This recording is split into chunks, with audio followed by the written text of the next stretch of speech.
Praise the lord. హల్లెలూయా. దేవునికి స్తోత్రం కలుగును గాక. ఈ సమయంలో యేసు నిన్ను ప్రేమించుచున్నాడు అనేటువంటి కార్యక్రమం రక్షణ టీవీ ద్వారా మరి ఒక వారం మీ ముందుకు రావడానికి దేవుడు కృప చూపించిన దేవుని స్తోత్రం చెల్లిస్తున్నాను. ఈ కార్యక్రమం ద్వారా అనేక మంది బిడ్డలు దీవించబడుతున్నారని, ఆశీర్వదింపబడుతున్నారని, వాక్యం ద్వారా వారు బలపరచబడుతున్నారని మేము సంతోషిస్తున్నాం. ఇది దేవునికే మహిమ కలుగును గాక. దేవుడు ఇచ్చినటువంటి మహాకృపను బట్టి ఈ వారం మీతో దేవుని యొక్క వాక్యాన్ని పంచుకోవడానికి దేవుడు ఒక అద్భుతమైనటువంటి యొక్క వాక్యాన్ని దేవుడు మనకి అనుగ్రహించి ఉన్నాడు. ఈ దినాన్ని మనం చూస్తున్నాం, చాలా మంది మరి తల్లిదండ్రులు మరి వారి బిడ్డల నిమిత్తం చాలా వేదన చెందుతున్నట్లుగా, తల్లిదండ్రులను సన్మానించే రీతిలో లేకుండా తల్లిదండ్రులను హింసించేటువంటి వారుగా ఉన్నారని మనం చూస్తున్నాం. ఎఫెసీయులకు రాసిన పత్రిక 6వ అధ్యాయం చూస్తున్నప్పుడు మొదటి వచనంలో ఈ రీతిగా రాయబడి ఉంది, పిల్లలారా ప్రభువునందు మీ తల్లిదండ్రులకు విధేయులై ఉండుడి, ఇది ధర్మమే. నీకు మేలు కలుగునట్లు నీ తండ్రిని నీ తల్లిని సన్మానింపుము, అప్పుడు నీవు భూమి మీద దీర్ఘాయుష్యమంతుడు అగుదువు. ఇది వాగ్దానంతో కూడిన ఆజ్ఞలలో మొదటిది. తండ్రులారా మీ పిల్లలకు కోపము రేపక ప్రభు యొక్క శిక్షలోను బోధలోను వారిని పెంచుడి. దేవునికి స్తోత్రం కలుగును గాక. దేవుని యొక్క వాక్యంలో మనం చూస్తున్నప్పుడు అక్కడ అపోస్తలుడైన పౌలు ఎఫెసీ సంఘానికి రాసినటువంటి మాటలు బిడ్డలకు చెప్తున్నాడు, పిల్లలారా ప్రభువునందు మీ తల్లిదండ్రులను విధేయులై ఉండుడి. విధేయత కలిగినటువంటి బిడ్డలు, అవిధేయత కలిగినటువంటి బిడ్డలు మనం చూస్తున్నాం.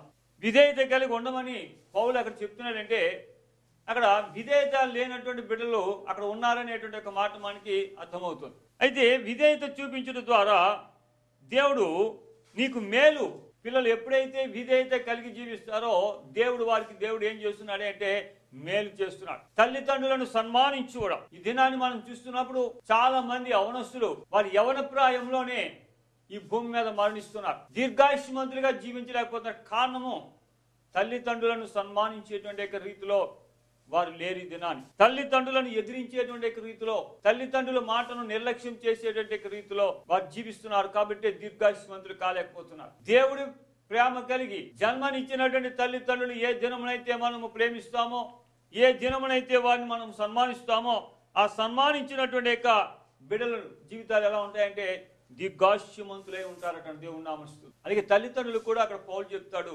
తల్లిదండ్రులారా మీ పిల్లలకు కోపము రేపక ప్రభు యొక్క శిక్షలోను బోధలోను పెంచుడి అన్నాడు. దేవుని నామస్తులు. ఎందుకంటే ఈ దినాన్ని తల్లిదండ్రులు చాలా ఆ విషయాన్ని మనం గమనించవలసిన వారమే ఉన్నాం. ఎందుకంటే తల్లిదండ్రులుగా వారి బిడ్డల నిమిత్తము ఏడుస్తున్నారు. ఏడవలసిన పరిస్థితి లేదు.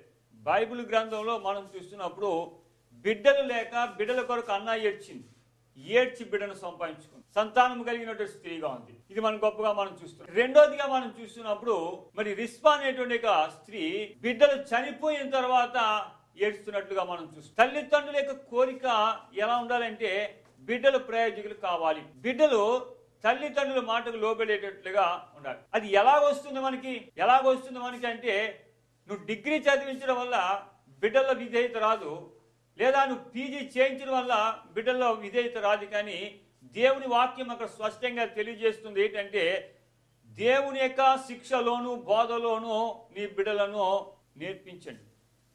ఈ దినాన్ని తల్లిదండ్రులు బిడ్డలను సరైనటువంటి రీతిలో పెంచలేకపోతున్నారు. కారణం ఏంటంటే బిడ్డలు ఎదుగుతున్నటువంటి వయసు వస్తుంది. బాల్యం వదిలేండి, ఒక 6 years వదిలేండి, ఒక 7 years 8 years వచ్చేటప్పటికి వారికి మహా జ్ఞానం వస్తుంది. ఇప్పుడు దినాన్ని చూస్తే కడుపులో బిడ్డకే జ్ఞానం వస్తుంది. నేను చూస్తూ ఉంటాను, ఒకసారి ఒక హాస్పిటల్కి వెళ్ళినప్పుడు ఒక బిడ్డని అంటే డెలివరీ అయినట్టు ఆ బిడ్డను తీసుకొచ్చి భాస్కర్ గారు మీరు ప్రార్థన చేయాలన్నప్పుడు ఆ బిడ్డ చేతులు చాపు ఉంది. నాకు చాలా ఆశ్చర్యం వేసింది. ఎందుకంటే మా చిన్నప్పుడు నేను చూస్తున్నప్పుడు ఏంటంటే బిడ్డలు ముడుచుకుని పుట్టేవాళ్ళని చేతులు. వాళ్ళకి మళ్ళీ ఏంటంటే అక్కడ ఆచార ప్రకారము ఏ ఉండ్రాలు అట్టి పెట్టినప్పుడు ఆ చేతులు చాపేవారని చెప్పేసి ఆ దినాల్లో ఉండి, కానీ ఈ దినాన్ని గర్భంలోంచే ఆ బిడ్డ చేతులు చాపు పుడుతున్నారండి. అయితే ఆ చేతులు చూసి ఎందుకంటే జ్ఞానం పెరుగుతుంది. కానంటే ఆ దేవుని యొక్క వాక్యంలో మనం చూస్తున్నప్పుడు ఒక విషయాన్ని ఏంటంటే ఆ వయసు వచ్చిన తర్వాత తల్లిదండ్రులు ప్రవర్తించవలసినటువంటి రీతిలో ప్రవర్తించలేకపోతుంది. కారణం ఏంటంటే బిడ్డలు ఎదురుగుండానే వారు పోట్లాడుకుంటారు. బిడ్డలు ఎదురుగుండానే ఒకరి తల్లి గురించి ఒకరి తల్లిదండ్రుల గురించి మరి ఒకరు చెప్పుకుంటూ ఉంటారు. అలాగే వారు చేసినటువంటివి ఒకవేళ బిడ్డలు పుట్టక ముందు చేసినటువంటి ఏమైనా తప్పిదాలు ఉన్నట్లయితే ఆ బిడ్డలు ఎదుర్కొంటేనే వారు కేకలు వేసుకుంటూ దాన్ని మళ్ళా రిపీట్ చేస్తూ ఉండడం వల్ల ఇవన్నీ బిడ్డల యొక్క ఆలోచనలోనికి వచ్చినప్పుడు బిడ్డలు తల్లిదండ్రులకు లోబడలేనటువంటి స్థితిలో ఉండిపోతున్నారని దేవుని నామ స్తోత్రం. కానీ తల్లిదండ్రులు బిడ్డలను మందలించేటువంటి రీతి ఏ రీతిలో వస్తున్నాయి అంటే దేవుని యొక్క వాక్య రూపంలో. భార్యాభర్తలుగా సమస్యలు ఉండొచ్చు, కేకలు వేసుకునే పరిస్థితి రావచ్చు. కానీ ఏంటంటే బిడ్డలు ఎదురుగుండా మనము కొట్లాడుకునేవారిగా, కేకలు వేసుకునేవారిగా ఉండకూడదు. కొంతమంది తల్లిదండ్రులు ఉంటారు, కొంతమంది తండ్రులు ఉంటారు. ఆ తండ్రులు ఏం చేస్తారంటే యవ్వన కాలమునకు వచ్చినటువంటి బిడ్డలతో వారు తాగుబోతులైతే ఆ బిడ్డలతోనే సోడాలు తెప్పించుకోవడం, ఆ బిడ్డలతోనే ప్యాకెట్లు తెప్పించుకోవడం, ఈ రీతిగా చేయడం వల్ల ఆ బిడ్డల యొక్క జీవితాలు, వారి జీవితాలను బిడ్డలు, తల్లిదండ్రులే వారి బిడ్డల జీవితాలను నాశనం చేస్తున్నారు. ఏ బిడ్డను మనం ఏ రీతిలో మనం పెంచాలి అనేటువంటి ఆడబిడ్డను మనం ఎలా పెంచాలి, మగ బిడ్డను ఎలా పెంచాలి అనేటువంటి ఆలోచన దిన మన తల్లిదండ్రులకి లేకపోవడం వల్ల వారి యుక్త వయసు వచ్చేటప్పటికి తల్లిదండ్రులు ఆ బిడ్డలను బట్టి ఏం చేస్తున్నారే అంటే దుఃఖిస్తూ ఉన్నారట. దేవుని నామ స్తోత్రం. ఈ దుఃఖానికి కారణం ఎవరు? పిల్లల అంటే నేను పిల్లలని చెప్పను, దానికి కారకులు ఎవరే అంటే తల్లిదండ్రులే. దేవుని నామ స్తోత్రం. వాళ్ళు పెంచవలసిన రీతిలో పెంచడం లేదు, వారి కోపం రేపించేటువంటి స్థితిలో వారి స్వేచ్ఛ ఇవ్వాలి, కానీ పూర్తి స్వేచ్ఛ ఇచ్చేయడం వల్ల. రెండోది, క్రైస్తవ బిడ్డలుగా మనం ఉండి కూడా బిడ్డలకి వివాహం జరగదేమో, ఈ బిడ్డకు తగినటువంటి వరుడు కానీ ఈ బిడ్డకు తగినటువంటి వధువు కానీ రాదేమో అని చెప్పేసి ఏదో ఒక సంబంధం చేసేయడం, ఆ సంబంధాలు చూసేయడం వల్ల వారి జీవితాలు పడిపోతున్నాయి. కారణం ఏంటంటే ద్వితీయోపదేశకాండంలో దేవుని యొక్క వాక్యంలో చూస్తున్నప్పుడు ఒక మాట రాయబడి ఉందండి. ద్వితీయోపదేశకాండము 22వ అధ్యాయంలో మనం చూస్తే అక్కడ ఒక మాట రాయబడి ఉంది. 10వ వచనంలో, ఎద్దును గాడిదను జత చేసి భూమిని దున్నకూడదు, ఉన్నయు జనపనాయు కలిపివేసిన బట్టను వేసి కొనకూడదు. దేవుని నామ స్తోత్రం. ఇక్కడ ద్వితీయోపదేశకాండంలో మనం దేవుని యొక్క వాక్యాన్ని స్పష్టంగా చూస్తున్నప్పుడు 22:10 వచనంలో చూసినప్పుడు ఎద్దును గాడిదను జత చేసి భూమిని దున్నకూడదు. దేవుని నామ స్తోత్రం. చూసారా ఏంటంటే ఒక నాగలికి మనం కట్టేటప్పుడట కడితే 2 ఎద్దులని కట్టాలి లేదా 2 గాడిదల్ని కట్టాలి. కానీ ఒక కాడికి ఎద్దుని కట్టి ఒక కాడికి గాడిదని కడితే అది భూమిని దున్నేటువంటి అవకాశం లేదు. చూసారా ఈ దినాన్ని మనం ఏం చేస్తున్నాం అంటే మన ఆత్మీయ జీవితంలో ఎదుగుతున్నాం, తల్లిదండ్రులు ఆత్మీయ జీవితంలో ఎదుగుతున్నారు, బిడ్డలు కూడా ఆత్మీయ జీవితంలో పెంచుతున్నారు. కానీ వివాహ సమయం వచ్చేటప్పటికి ఒక అన్యునికి పెళ్లి చేస్తున్నారు లేదా ఒక అన్యురానికి పెళ్లి చేస్తున్నారు. కారణం ఏంటి? చాలా మంది అనుకుంటారంటే ఆ కుటుంబాన్ని మార్చడానికి ఆ కుటుంబాన్ని మా దగ్గర తీసుకొచ్చిందేమో అని నువ్వు సరిపెట్టుకుంటున్నావు, కానీ జీవితంలో వారు సరిపెట్టుకోలేకపోతున్నారని దేవుని నామ స్తోత్రం. దీని ద్వారా బిడ్డల యొక్క జీవితాలు ఏమవుతున్నాయంటే విడాకులు దాకా వస్తున్నాయి, డైవర్సు. ఎందుకంటే విడివిడిగా ఉండేటువంటి జీవితం. దేవుని వాక్యం చూస్తే ఏమంటాడు? దేవుడు జతపరిచిన వారిని ఏ నరుడునో ఎన్నడునో విడతీయకూడదు. మరి ఇది ఎందుకు వెళ్ళిపోతున్నారు? ఏంటంటే నీ బిడ్డ యొక్క తొందరపాటు, వివాహం జరగదేమో అనేటువంటి ఒక తొందరపాటులో ఎవరో ఒకరు మంచివాడని చెప్పేసి మనం చేసుకోవడం వల్ల వారు ఏం చేస్తున్నారంటే వారి జీవితాలు కలవడం లేదండి. బైబిల్ గ్రంథంలో మనం చూస్తే ఆది కాండంలో మరి యొక్క విషయాన్ని చూస్తాం. చూడండి 27వ అధ్యాయంలో మనం చూస్తే రిబ్కా ఇస్సాకుతో ఒక మాట చెప్తాడు 46వ వచనంలో. మరియు రిబ్కా ఇస్సాకుతో, హేతు కుమార్తెల వలన నా ప్రాణము విసిగినది, ఈ దేశస్థురాండ్రైన హేతు కుమార్తెలలో వీరి వంటి ఒక దానిని యాకోబు పెళ్లి చేసుకుని ఎడల నా బ్రతుకు వలన నాకేమి ప్రయోజనము. దేవుని నామ స్తుతి. ఎంత ఖచ్చితంగా చెప్పింది చూసారా. కారణం ఏంటంటే పెద్దోడైనటువంటి ఏశావు చేసినటువంటి పని 26వ అధ్యాయం 34వ వచనంలో చూస్తున్నప్పుడు, ఏశావు 40 సంవత్సరములు గలవాడైనప్పుడు హిత్తీయుడైన బేయిరి కుమార్తెయగు యహాదూతిను హిత్తీయుడైన ఎలోను కుమార్తెకు బాషీమతును పెండ్లి చేసుకొనిను. వీరు విశాఖునకును రిబ్కాకును మనోవేదన కలుగు చేసిరి. విషయాన్ని ఎంత స్పష్టంగా అంటే బైబిల్ మనం చదువుతున్నట్టు మనం నీ బిడ్డకు తగినటువంటి వరుడు, నీ బిడ్డకు తగినటువంటి వధువు దేవుడు జతపరచడం. దీని విషయంలో నువ్వు ఎందుకు తొందరపడి అన్యులకి ఇచ్చి వివాహం చేసి లేని కష్టాలను నువ్వు ఈ దినమున తెచ్చుకుంటున్నావు అని దేవుని నామ స్తోత్రం. ఎందుకంటే క్రైస్తవుడిగా ఉన్నప్పుడు క్రైస్తవ పరిశుద్ధ వివాహం జరగాలి తప్ప అన్య వివాహము చేయకూడదు. ఈ చేయడం వలన వారి జీవితాల్లో ప్రశాంతత అనేటువంటిది ఉండదు. మన బిడ్డ క్షేమంగా ఉండాలి, మన బిడ్డ సుఖంగా జీవించాలి, ఆ భార్యాభర్తలు ఇద్దరు కలిసి జీవించాలి అని చెప్పి ఒక మంచి ఆశయంతో దేవుడు ఏర్పాటు చేసినటువంటి ఏదెను వనంలో ఏర్పాటు చేసిన వివాహమును ఈ దినమున మన బిడ్డలకు మనం చేస్తున్నామంటే ఆ ఏదెను వనంలో ఆ యొక్క ఆదామవులు ఏ రీతిలో అయితే సంతోషంగా జీవించారో, వారి యొక్క ఆజ్ఞ తప్పనని చెప్పి ఎంత సంతోషంగా జీవించారో అదే సంతోషాన్ని ఈ దినాన్ని మనం బిడ్డలకు మనము కలగజేయవలసిన వారమే ఉన్నాం. ఆ కలుగుతాదనే ఉద్దేశంతో మనం చేస్తున్నాం. ఆ చేసేటువంటి వివాహము పరిశుద్ధ వివాహమై ఉండాలి. దేవుని నామస్తుతం, పరిశుద్ధ వివాహమై ఉండాలి. కానీ తల్లిదండ్రులకు బిడ్డలు లోబడక వారికి ఇష్టమైనటువంటి వివాహాలు చేసుకుంటూ క్రైస్తవ జీవితంలో ఉంటూ పరిశుద్ధాత్మ అనుభవంలో పెరుగుతూ ఎంతో చక్కనైనటువంటి పాటలు పాడగలిగి వాక్యాన్ని అందించగలిగినటువంటి బిడ్డలకు కూడా ఈ దినమున ప్రేమ అనేటువంటి ఒక చిన్న పొరపాటులో పడిపోయి అది ఏమైనప్పటికీ కూడా ప్రాణం తీసుకోవడానికైనా ఇష్టపడుతున్నారు, కానీ అన్య వివాహానికి సిద్ధపడుతూ ఉన్నారు. కారణం ఏంటంటే ప్రేమ అండి. దేవుని నామ స్తోత్రం. అది ప్రేమ ఈ లోకంలోని ప్రేమను నువ్వు చూస్తున్నా, కానీ నీ కొరకు క్రీస్తు చూపించినటువంటి ప్రేమను నువ్వు చూడగలిగినట్లయితే నీవు ఆ అన్య వివాహానికి నీవు సిద్ధపడేవారు కాదు. ఈ దినాన్ని మనం చూస్తున్నప్పుడు ఎంతో మంది తల్లిదండ్రులు ఏడుస్తూ ఉన్నారు. ఈ దినాన్ని మనం చూస్తున్నప్పుడు తల్లిదండ్రులు దేవుని బిడ్డలు ఆత్మీయంగా ఎదగవలసినటువంటి బిడ్డల్ని మనమే ఒక్కొక్క విషయంలో తప్పుదోవ పట్టిస్తున్నాం. కారణం ఏంటంటే ఈ దినాన్ని ఒక విశ్వాసి తన బిడ్డ యొక్క వివాహ విషయంలో ఆమె ఎంతో ఆశపడింది. ఒక ఉన్నతమైనటువంటి స్థితి కలిగినటువంటి కుమారుడికి ఆ వివాహం చేయాలని ఆలోచన చేసింది. ఆ రీతిగానే ఆ కుమారుని యొక్క తల్లిదండ్రులతో మాట్లాడింది. ఆ కుమార్తెని అడుగుదామనుకుంది, కానీ అడిగే సమయంలో ఆ బిడ్డ అంది, నేను వివాహం చేసుకో. సరే అని చెప్పి ఒక దినాన్ని నన్ను పాస్యాలు ఒకసారి మా అమ్మాయి గురించి మాట్లాడాలి ఇంటికి రమ్మన్నప్పుడు నేను వారి ఇంటికి వెళ్ళాను.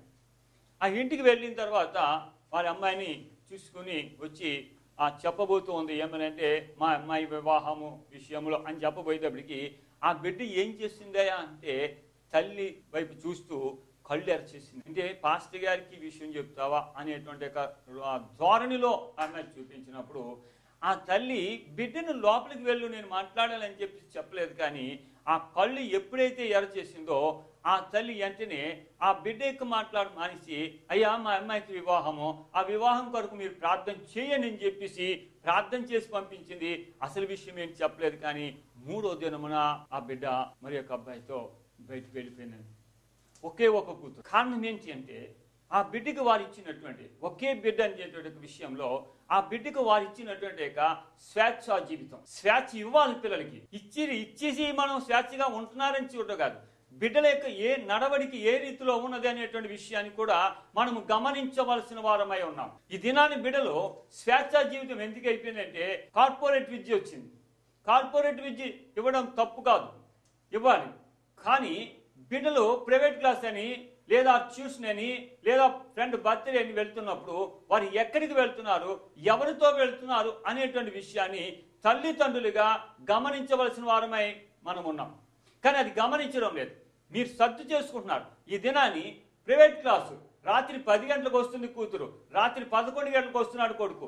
కారణం ఏంటి అన్నట్లయితే మీరే తల్లిదండ్రులుగా మీరే సమర్థిస్తున్నారు. రాత్రి మా వాడు తెల్లవాళ్ళు చదువుతున్నాడు, 10 గంటల వరకు ట్యూషన్కి వెళ్ళాడు, ప్రైవేట్ క్లాస్ పెట్టారట అని మీరు చదువు. అసలు వెళ్ళాడా లేదా, అసలు ఎక్కడికి వెళ్ళాడు, ఎక్కడికి వెళ్ళింది ఈ అమ్మాయి, ఎవరితో వెళ్ళింది నువ్వు చూస్తున్నావా? చూసారా? కొన్ని కుటుంబాల్లో మనం చూస్తున్నాం ఏంటంటే అన్నగారు ఒక అమ్మాయిని ప్రేమిస్తున్నాడు, ఆ అమ్మాయి ప్రేమించిన తర్వాత అమ్మాయి ఫ్రీగా తిరుగుతున్నారు ఇద్దరు కలిసి. ఇది చెల్లెలు చూస్తుంది. నా అన్నగారు ఒక అమ్మాయిని ప్రేమించి ఫ్రీగా తిరుగుతున్నప్పుడు నాకు తప్పు ఏంటి అని చెప్పేసి ఈ అమ్మాయి ఇంకొక అబ్బాయిని ప్రేమించి వీరు ప్రీతాడు. ఏం చేస్తాడంటే అన్నయ్య చెల్లిని మందలించవలసిన స్థితిలో ఉండేటువంటి వాడు ఆయా అమ్మతో చెబుతానని ఈ అన్నగారు చెప్పలేడు. కారణం ఏంటి? తను అదే తప్పు చేస్తున్నాడు, అదే తప్పు చెల్లెలు పడుతుంది. కాబట్టి వీళ్ళిద్దరి జీవితాలు ఏమవుతున్నాయంటే ఈ ఇద్దరు క్రైస్తవ బిడ్డలు, వారిద్దరు అంజలి బిడ్డలు, అంజలి బిడ్డలు ఏం చేస్తున్నారంటే మీరు చేస్తారా మేము చావమా. సంసోను ఏమన్నాడు? ఫిలిస్తీయుల కుమార్తెను తీసుకొచ్చి పెళ్లి చేస్తావా, నేను బయటకు వెళ్ళిపోనా? ఎంత ఖచ్చితంగా అడిగాడు.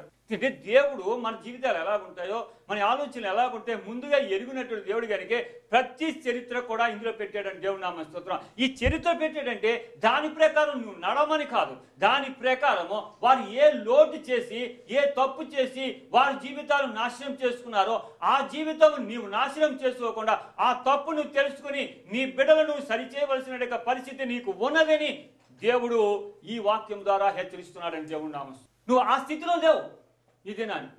కొంతమంది అంటారు మేము కట్నాలు ఇవ్వలేము కదా అని ఏదో రకంగా పెళ్ళైపోనండి. ఎంతవరకు వారు అన్యోన్యమైన జీవితం జీవించగలుగుతారు సార్ ఆలోచించి. వాక్యానుసారముగా బిడ్డల వివాహం జరిగి వాక్యానుసారముగా ఎప్పుడైతే జీవితాన్ని కట్టుకుంటారో వారి జీవితము తొణికిసలాడే అవకాశము లేదండి. వాక్యానుసారమైనటువంటి వివాహాలు జరిపించలేకపోతున్నారు. క్రైస్తవులమై ఉండి కూడా అన్యుల వలె మనము జీవిస్తూ అన్యుల వలె ఆ వివాహాలు చేసుకునే ముహూర్తాలకే మనం ఏర్పాటు చేస్తున్నాం. కానీ పరిశుద్ధమైనటువంటి వివాహము ప్రకారముగా ఆ టైమును మనము మెయింటైన్ చేయలేకపోతున్నాం. దేవుని నామ స్తోత్రం. పరిశుద్ధ వివాహం జరగవలసినట్టు దానికి టైం లేదు. ఉదయకాలంలో వివాహం అన్నాడు. ఎంచేత యాకోబు మోసపోయాడు. రాత్రి వేళ వివాహం జరిగింది, ముసుగు తీస్తే రాహేల్ అనుకున్నాడు, కానీ లే అయిపోయింది. అప్పటి నుంచి పగటిపూట వివాహం. కానీ ఇదేనా ఏంటంటే సేవకులకు ఖాళీ లేకో, లేదా వెనకాల అన్నగారు డబ్బు సాయం చేస్తున్నారు, లేదా అక్కగారు డబ్బు సాయం చేస్తుంది, లేదా బావగారు డబ్బు సాయం చేస్తున్నారు. ఈ బాధ్యత కొంతమంది పెట్టుకున్నారు కాబట్టి వాళ్ళ మాట మేము తీయలేం. కాబట్టి ఆ రాత్రి ముహూర్తానికో లేదా ఆ రాత్రి 7 గంటలకో రాత్రి 10 గంటలకో చేయనటువంటి పరిస్థితికి క్రైస్తవులు వచ్చేయడం వల్ల క్రైస్తవులు వివాహాలు చేస్తున్నారు, కానీ వివాహాలు సరైనటువంటి రీతిలో నడవలేకపోతున్నాయని దేవుని నామస్తు. దేవుడికి భయపడితే నీ బిడ్డ జీవితాన్ని దేవుడు బాగు చేస్తాడని దేవుని నామస్తు. చూసారా, విశ్వాసంతో చేయి. ఒక అన్యురాలిని లేదా ఒక అన్యుడిని తీసుకొచ్చి నీ ఇంట్లో పెట్టుకోక. అంటే ఒకవేళ నీ పిల్ల ఎద్దైతే నువ్వు తీసుకొచ్చేది గాడిదని తీసుకొస్తున్నావు. ఒకవేళ నీ బిడ్డ గాడిద అయితే నువ్వు ఎద్దును తీసుకొచ్చి ఇంట్లో పెట్టుకున్నావు. దేవుని నామస్తుతో అది పొసగదు. అది గమనించి. ఇదేనా ఒక అమ్మాయి చదివింది, కానీ వివాహం చేయడానికి అడిగిన కట్నం ఇవ్వడానికి వారికి ఒక స్థితి లేదు. వారికి ఉన్న ఒక ఇల్లు ఉంది, ఆ ఇల్లు అమ్మేయాలని చెప్పేసి అనుకున్నారు. అటు చెప్పింది, పాస్టర్ గారు ఇలాగా మా అమ్మాయి పెళ్లి చేయాలనుకున్నాం, కానీ ఇల్లు అమ్మితేనే కానీ పెళ్ళి అవ్వదు. ఒకవేళ ఇల్లు అమ్మినా ఒకవేళ అలిగిన కట్నం సరిపోతేమో కానీ మళ్ళీ వివాహానికి సరిపోతేమో. ఒక మాట చెప్పాను, విశ్వాసంతో ప్రార్థన చేసినప్పుడు దేవుడు ఇల్లు అమ్మించాడు, తగినటువంటి వరుని తీసుకొస్తాడు. ప్రార్థించాను. ఆమె 2 సంవత్సరాల నుంచి ప్రార్థన. మొన్న వెళ్ళినప్పుడు మొన్న ఆదివారం ఆ మనిషి సాక్ష్యం చెప్పింది, అయ్యగారు ఒక డాక్టర్ గారు వచ్చారు మా అమ్మాయిని చూసుకోండి. నేను అడిగాను, అమ్మ మరి డాక్టర్ గారు అంటున్నావు, నువ్వు ఇల్లు అమ్మితేనే కానీ సామాన్యుడికే సరిపోతున్నావు, మరి డాక్టర్ గారు వచ్చారంటే అనేది ఆయన దేవుని బిడ్డ, ఆత్మీయంగా ఎదుగుతున్నటువంటి బిడ్డ. అంతేకాదు అమ్మాయిని చూసిన తర్వాత కట్నమే వద్దన్నాడటండి. దేవుని నామస్తుతి. ఎంత గొప్ప కార్యం చూడండి. దీన్ని బట్టి దేవునికి మనం ఏం చెల్లించాలి? స్తోత్రాలు చెల్లించాలి. నిజమైన అమ్మ కరెక్ట్గా అంటే నిజమేనండి. ఇల్లు కూడా నేను అమ్ముకోవాల్సిన పరిస్థితి లేదు. చూసారు, ఏం చేత నువ్వు దేవుని మీద ఆధారపడినప్పుడు నీ బిడ్డకి వివాహం దేవుడు చేస్తాడని దేవుడు నామస్తు. ఆదాము ఒంటరిగా ఉన్నప్పుడు దేవుడు ఆదాము చూసి అన్నాడు, అయ్యో అన్నిటికీ నేను జత్తించానే, అయ్యో ఆదాము అయితే ఒంటరిగా ఉన్నాడు, వాడి సరైన సహకారి కావాలని దేవుడు అప్పటికప్పుడు ఆ గాఢనిద్ర కలగజేసి ఆ ఎముక తీసి ఆ ఎముకని నారిగా చేసి నారిని తీసుకొచ్చి దేవుడు ఆదాముకు జతపరిచినటువంటి దేవుడు ఈ దినాన్ని నీకు పుట్టినటువంటి బిడ్డ కానీ, నీ పుట్టినటువంటి ఆడబిడ్డ కానీ, నీ పుట్టినటువంటి మగబిడ్డ కానీ ఆయన వివాహం చేయలేడా? లేదా కావలసినటువంటి ఒక వధువుని లేదా వరుని తీసుకురాలేడా? ఎందుకు నీ జీవితంలో కంగారు పడి నీ జీవితాన్ని నీ బిడ్డల జీవితాన్ని నాశనం చేసుకుంటున్నావు? సార్ ఆలోచించి. అన్ని జీవిత వివాహాలు చేస్తున్నారు. రేపుగా బాధపడుతుంది, అయ్యా పెద్దవాడు వల్ల నేను వేదన చెందాను, నువ్వు వేదన చెందో. మళ్ళీ యాకోబు కూడా అదే పిల్లల్ని తీసుకొచ్చినట్లయితే ఇంకా నా బ్రతుకి ప్రయోజనం ఏముంది? ఈ దినాన్ని చాలా మంది తల్లిదండ్రులు చెప్పే మాట ఇదేనండి. దేవుని నామస్తోత్రం. చాలా మంది తల్లిదండ్రులు చెప్పే మాట ఏంటంటే ఇదే విషయాన్ని చెప్తున్నారు. ఏవేవో ఊహించుకున్నారు. ఊహలు కాదు, యేసుని ఊహించుకో. యేసు నా బిడ్డకి వివాహం చేస్తాడని యేసు వైపు పడు. దేవుని నామస్తు. నా కుమారుడు మనం ఒక వాక్యంలో చెప్పాడు, మా కుమార్తె వివాహం ఎలా జరిగిందో. ఏం చేత మా కులమే కావాలి అని మేము అనుకున్నాం. కారణం ఏంటంటే వెనకాల వాళ్ళు దేవుణ్ణి నమ్ముకున్నారు కాబట్టి ఎవరికైనా చేసింది ఎవరు చేయలేదు మన కులస్తులని చెప్పేసి వెలివేస్తారేమో కానీ నా దేవుని యొక్క నామాన్ని అక్కడ ఘనతపరచాలి అంటే నా కులస్తుడు కావాలి, ఆ దేవుని నమ్ముకున్నవాడు కావాలి అని చెప్పి ప్రార్థన చేశామండి. దేవుని నమ్మినటువంటి బిడ్డను నా కుమార్తెకి చేసినప్పుడు నీ కుమార్తెకి లేదా నీ కుమారుడికి ఎందుకు చేయడు? ఒకసారి ఆలోచించి. దేవుడు పక్షపాతి కాదే. దేవుడు వారి కుటుంబాన్ని చేసి నీ కుటుంబాన్ని చేయకుండా ఉండడే? నా కుటుంబానికి చేసినటువంటి దేవుడు నీ కుటుంబాన్ని చేయకుండా ఉండడే? ఈ విషయానికి తెలుసు కదా. అపోస్తలుల కార్యంలో పేతురు అంటాడు కదా, కొన్నేళ్ళింటికి వెళ్ళి, అయ్యో దేవుడు పక్షపాతి కాదని నేను ఎరిగి ఉన్నానన్న. ఆ మాట కూడా నీకు గుర్తులేదా? ఇది నీ బిడ్డ జీవితాన్ని నువ్వు నాశనం చేసుకుంటున్నావు. ఎందుకు నీ కుమారుడికి జీవితాన్ని నువ్వు నాశనం చేసుకుంటున్నావు? నువ్వు పెంచవలసిన రీతిలో నువ్వు పెంచడం లేదు. పెడుతున్నారు.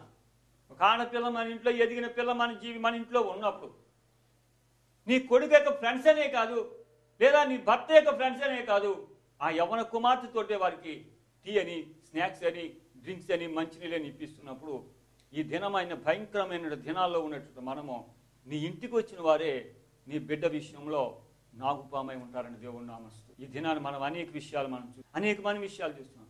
నువ్వు టీవీ చూసి, వార్తలు చూసి, లేదా ఆ బిడ్డ జీవితం పాడైపోయిందని చూసి అక్కడ కన్నీరు కాచి, లేదా ఆ క్యాండిల్ ఎరిగించేసి ఇది అయిపోయిందని అనుకుంటున్నా, కానీ నీ ఇంటి దగ్గర నీ బిడ్డ జీవితం ఏమవుతుంది అనేటువంటి విషయాన్ని నువ్వు గ్రహించలేకపోతున్నావు. ఒకసారి ఆలోచించు, నా బిడ్డ జీవితం ఎందుకు పాడైపోయింది? దినాన్ని నువ్వు ఆలోచిస్తే యేసు యొక్క ప్రేమ నువ్వు పంచలేకపోతున్నావు నీ బిడ్డకి. కాబట్టి మళ్ళా నువ్వు ఏడుస్తున్నావు. వివాహం అవ్వలేదు నా బిడ్డకని యేసు ప్రభు దగ్గర కన్నీరు కాచు, కానీ వివాహం అయిన తర్వాత బిడ్డ జీవితం పాడైపోయిందని కన్నీరు కాచకూడదు. నా జీవితంలో నా బిడ్డకి ఇంకా వివాహం జరగలేదా నీ కన్నీరు కాచు. ఆ బిడ్డనికి వివాహం చేసేసే స్తోమత నా దగ్గర లేదు, అంతంత మాత్రం నా బిడ్డకి ఎవరు వస్తారు? కానీ ఒకటే అనుకున్నా, ప్రభా ఒక స్థితికి నువ్వు తీసుకొచ్చావు, వివాహం చేసేవాడు కూడా నీవే కదా. ఎందుచేతనంటే 120వ కీర్తనలు అన్నాడు, యెహోవా ఇల్లు కట్టించిన ఎడల కట్టువాని ప్రయాస వ్యర్థమే.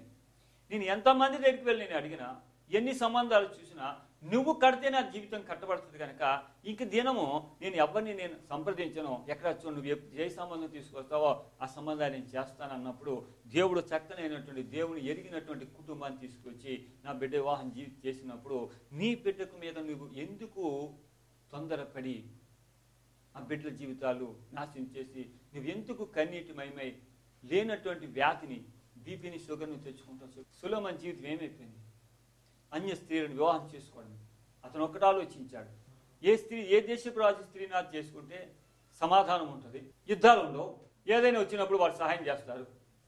ఇంతకాలం దేవుడి సహాయం ద్వారా సొలొమోను ఎదిగినటువంటి సొలొమోను ఒక రాజు కుమార్తెను పెళ్లి చేసుకోవడం వల్ల సమాధానం కలుగుతుందా?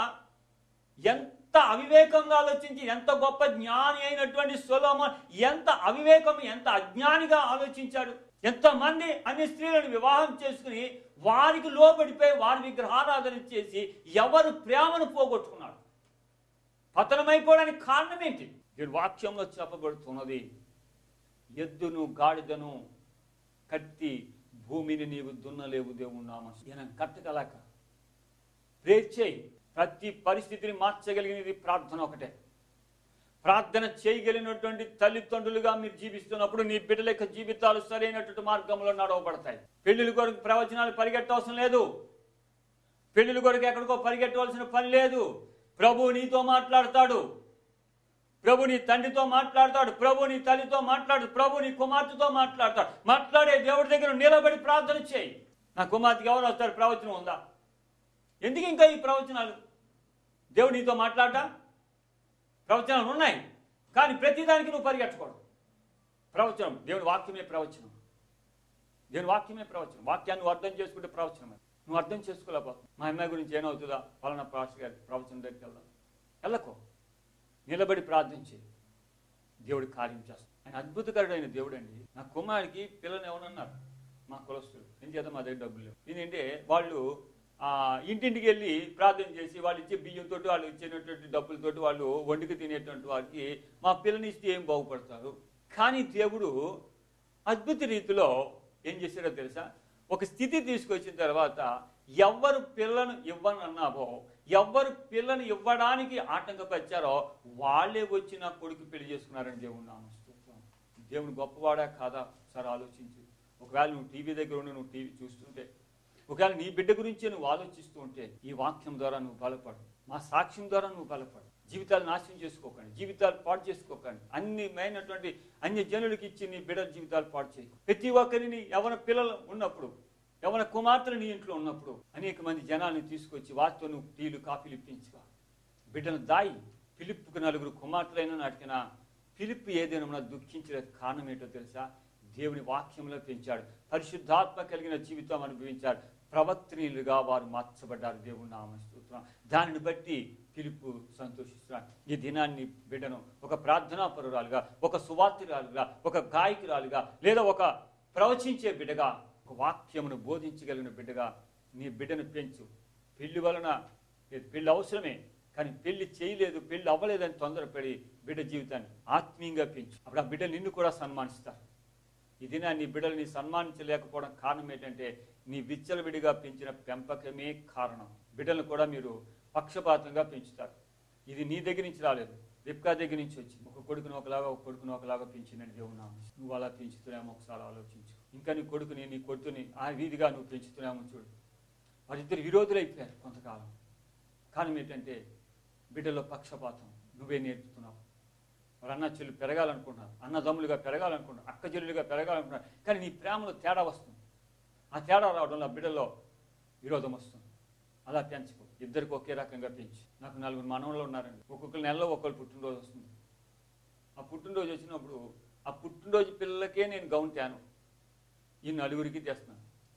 కారణం ఏంటంటే అలా చేయడం వల్ల ఏంటంటే వాళ్ళు ఒక రకమైనటువంటి ఆప్యాయత ఉంటుంది. రెండోది ఏంటంటే మరి ఈ రెండవ అమ్మాయికి వచ్చినప్పుడు రెండో అమ్మాయికితో పాటు 4 మిగిలిన ముగ్గురికి తెస్తాను. ఈ తేవడం వల్ల ఏంటంటే వారు ఆ దినాన్ని అందరూ కొత్త బట్టలు వేసుకుని సంతోషిస్తున్నారు. ఈ పుట్టినరోజు ఒక్కరిదే అనుకుంటలేదు, మన 4గురిది అనుకుంటున్నారు. ఆ ఆప్యాయత ఎప్పుడైతే ఉంటుందో ఆ పిల్లల్లో ఆప్యాయత ఉంటుంది. ఆ ఆప్యాయతను బట్టి పెద్దలమైనటువంటి మనల్ని కూడా వారు సన్మానించేటువంటి యొక్క స్థితిలోకి వస్తారు. అది నేర్చుకో. పక్షపాతం చేసి ఈ దినాన్ని ఏ బిడ్డలో నీ తల మీద ఏం రాయి పెట్టరు. ఎవరి రెక్కలు వస్తే ఆ రెక్కలు అట్టు వెళ్ళిపోతారు. కానీ ఆ పెంచేది బాధ్యత నీకు ఉంది కనుక ఆ బాధ్యత ప్రకారం పెంచు. గ్రద్ద తన పిల్లలను పెంచి రెక్కలు వచ్చే వరకు భుజం మీద వేసి తిప్పి అది గాలిలోకి ఎగిరిన తర్వాత అక్కడ విడిచిపెడుతుందట. అది రెప్పలో ఆడుకోలేక పడిపోయే పరిస్థితికి వచ్చినప్పుడు మళ్ళీ ఆ గ్రద్ద ఆ బిడ్డను భుజం మీదకి ఎక్కించుకుని అలాగా ఒక వారం రోజులు ట్రైల్ ఇచ్చి అది ఎగిరే పరిస్థితి వచ్చిన తర్వాత దాన్ని ఫ్రీగా ఇచ్చి పెడేస్తుంది. అలాగే ఈ దినాన్ని మన బిడ్డలను కూడా అలా చేసినప్పుడు దేవుడు నీ బిడ్డలను కూడా ఆశీర్వదిస్తాడు. దేవుని నామ స్తోత్రం కలుగునుగా.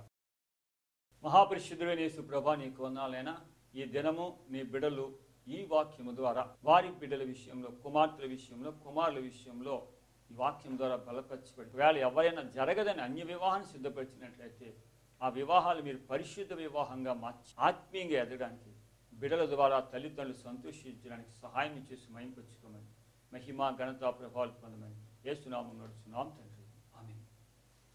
రెవరెండ్ పి ఇస్సాక్ గారు, దైవ ప్రార్థనా మందిరం, door number 16-40-16/2A, Balavenkat Nagar, Sambamurthy Nagar, Kakinada, east Godavari district, Andhra Pradesh. Pin code 533001. Our phone numbers 7396914143 and 9652688680.